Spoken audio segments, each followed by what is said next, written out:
So imagine a big explosion as you climb through 3,000 feet. Imagine a plane full of smoke. Imagine an engine going clack, clack, clack, clack, clack, clack, clack. Sounds scary. Well, I had a unique seat that day. I was sitting in 1D. I was the only one who could talk to the flight attendants. So I looked at them right away, and they said, no problem. We probably hit some birds. The pilot had already turned the plane around, and we weren't that far. You could see Manhattan. 2 minutes later, 3 things happened at the same time. The pilot lines up the plane with the Hudson River. It's usually not the route. He turns off the engines. Now imagine being on a plane with no sound. And then he says 3 words, as unemotional 3 words as I've ever heard. He says, brace for impact. I didn't have to talk to the flight attendant anymore. I could see in her eyes, it was terror. Life was over. And I want to share with you 3 things I learned about myself that day. I learned that it all changes in an instant. We have this bucket list, we have these things we want to do in life, and I thought about all the people I wanted to reach out that I didn't, all the fences I wanted to mend, all the experiences I wanted to have and I never did. As I thought about that, later on I came up with a saying, which is, I collect bad wines. Because if the wine is ready and the person is there, I'm opening it. I no longer want to postpone anything in life. And that urgency, that purpose has really changed my life.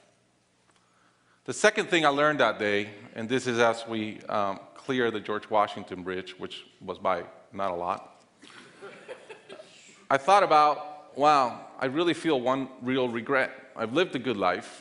In my own humanity and mistakes, I've tried to get better at everything I tried. But in my humanity, I also allow my ego to get in. And I regretted the time I wasted in things that did not matter with people that matter. And I thought about my relationship with my wife, with my friends, with people. And after, as I reflected on that, I decided to eliminate negative energy from my life. It's not perfect. It's a lot better. I've not had a fight with my wife in 2 years. It feels great. I'm no longer trying to be right. I choose to be happy. The third thing I learned, and this is as your mental clock starts going 15, 14, 13, you can see the water coming. I'm saying, please blow up. Right? I don't want this thing to break in 20 pieces like you've seen in those documentaries. And as we're coming down, I had a sense of, wow, dying is not scary. It's almost like we've been preparing for it our whole lives. But it was very sad. I didn't want to go. I love my life. And that sadness really framed in one thought, which is, I only wish for one thing. I only wish I could see my kids grow up.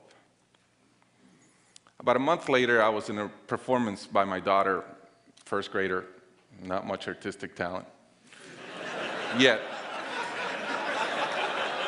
And I'm bawling, I'm crying like a little kid. And it made all the sense in the world to me. I realized at that point, by connecting those 2 dots, that the only thing that matters in my life is being a great dad. Above all, the only goal I have in life is to be a good dad. I was given the gift of a miracle of not dying that day.